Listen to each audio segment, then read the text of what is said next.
தமிழ்நாட்டை இந்துக்கள் இழந்து விட்டார்கள். அதுதான் உண்மை.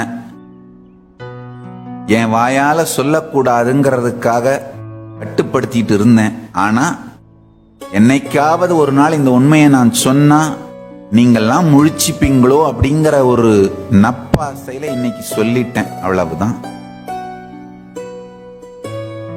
இன்று தமிழக இந்துக்களே நீங்கள் விழித்துக் கொள்ளவில்லை என்றால் உங்களையும் உங்கள் கலாச்சாரத்தையும் ஆதீனங்களையும் மடங்களையும் சிவாச்சாரியார்களையும் இந்து மதத்திற்காக சிந்திக்கின்ற அரசியல் தலைவர்களையும் சமூக தலைவர்களையும் பாதுகாத்துக் கொள்ளாவிட்டால்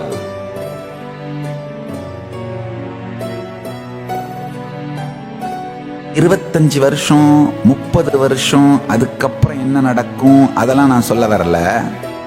அடுத்த 4-5 வருஷம் கூட தாக்கு பிடிக்க மாட்டீங்க. அதான் உண்மை. ரொம்ப அடுத்த தலைமுறை இந்துக்களுக்குத்தான் வாழ்க்கைக்கு சிக்கல் வரும்னு முட்டாள்தனமா கனவு கண்டுட்டு இருக்கீங்க. அடுத்த டிகேட்,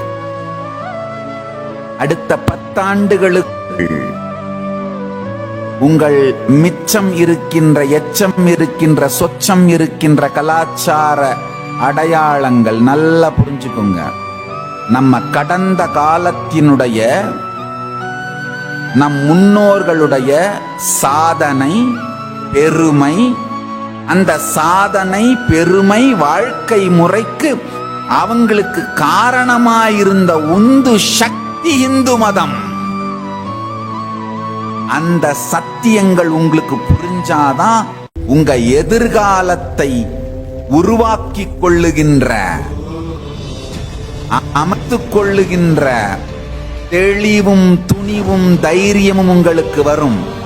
கடந்த காலத்தின் சத்தியத்தையும் சாத்தியத்தையும் சக்திகளை பற்றிய அறிவையும் இழந்த சமூகம் வேரை இழந்த மரம். விழித்துக் கொள்ளுங்கள்.